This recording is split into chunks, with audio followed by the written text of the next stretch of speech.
नमस्कार, मैं पारुल गर्ग। आप देख रहे हैं अम्बाला फास्ट न्यूज। अब डालते हैं अम्बाला की कुछ विशेष खबरों पर नजर। लॉकडाउन के चलते देश और प्रदेश में बहुत से व्यापारियों को खासा नुकसान झेलना पड़ रहा है। ऐसे में हमारी टीम ने अम्बाला छावनी स्थित साइंस उद्यमियों को हो रहे नुकसान के बारे में जायजा लिया। Scientific apparatus and manufacturers association के प्रधान उमेश गुप्ता ने बताया कि व्यापारियों ने हमेशा सरकार के आदेशों की पालना की है, फिर चाहे डोनेशन के जरिए सरकार की मदद करना ही क्यों ना हो। लेकिन 31 मार्च से पहले हुए लॉकडाउन की वजह से हमारा सारा ठप हो गया है। ना ही हमें किसी से कोई पेमेंट प्राप्त हुई है, ना ही हमारा सामान हमारे कस्टमर्स तक पहुंच पाया है। कुछ सामान गोदामों में पड़ा हुआ है और कुछ रास्तों में फंसा पड़ा है, जिसकी हमें कोई जानकारी नहीं है।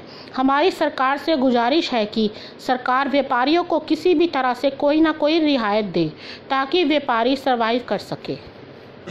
उमेश गुप्ता, मैं अम्बाला कैंट से scientific operators manufacturers and exporters president और मैसर्स एल्कॉन साइंटिफिक इंडस्ट्रीज। सर, दिक्कत ये आ रही है कि सरकार जो भी हमें इंस्ट्रक्शंस दे रही है हम उसको फॉलो करना चाहते हैं मगर कर नहीं पा रहे हैं क्योंकि वो क्लियर नहीं है जी।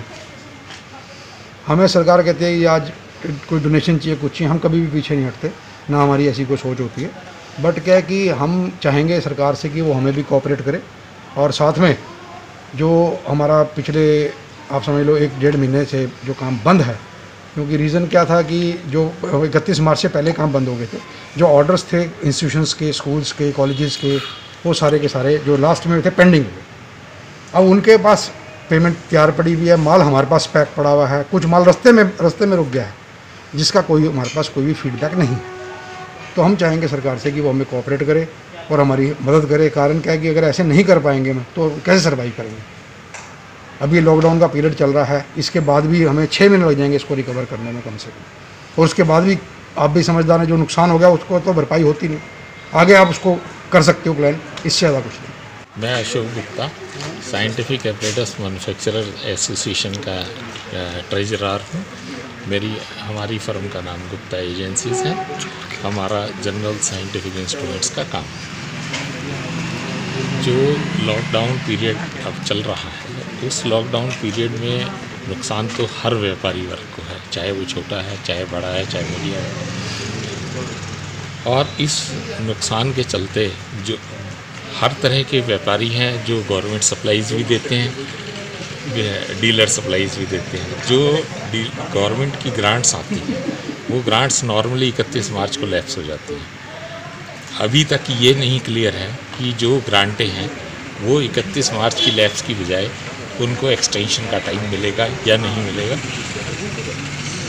एक तो ये प्रॉब्लम है जो गवर्नमेंट बिल्कुल अभी क्लियर नहीं कर रही है। दूसरा कि जो व्यापारी सरकार चलाने में हर तरह का टैक्स देते हैं, जीएसटी, इनकम टैक्स वगैरह वगैरह, जिनसे गवर्नमेंट चलती है, उन्हीं व्यापारियों को अगर गवर्नमेंट क्रश करेगी, क्रश इन द सेंस उन पर बर्डन डालेगी, तो व्यापारी कहाँ से उठेंगे। व्यापारी अपनी तरफ से क्या कुछ कर सकते हैं, जितना कर सकते हैं अपने एम्प्लॉयज़ के लिए भी कर रहे हैं। एम्प्लॉयज़ को पे भी पूरी दी है लास्ट मंथ की। अब जो बिल्कुल टोटल लॉकडाउन मंथ है, उसमें भी ये नहीं है कि अपने वर्कर्स को भूखा मारेंगे। जैसे सरकार बांट रही है, व्यापारी भी अपने आदमियों को भोजन तो देंगे ही, चाहे कि कहीं से भी दे, और जब तक लॉकडाउन रहेगा जब तक देंगे। ये भी नहीं है कि भी हम व्यापारी अपने वर्कर्स को निकाल देंगे। लेकिन गवर्नमेंट को उन व्यापारियों की तरफ भी कुछ देखना चाहिए। किसी भी तरह से, जिस तरह से गवर्नमेंट मदद कर सकती है व्यापारियों की, उसकी मदद के बारे में गवर्नमेंट को सोचना चाहिए।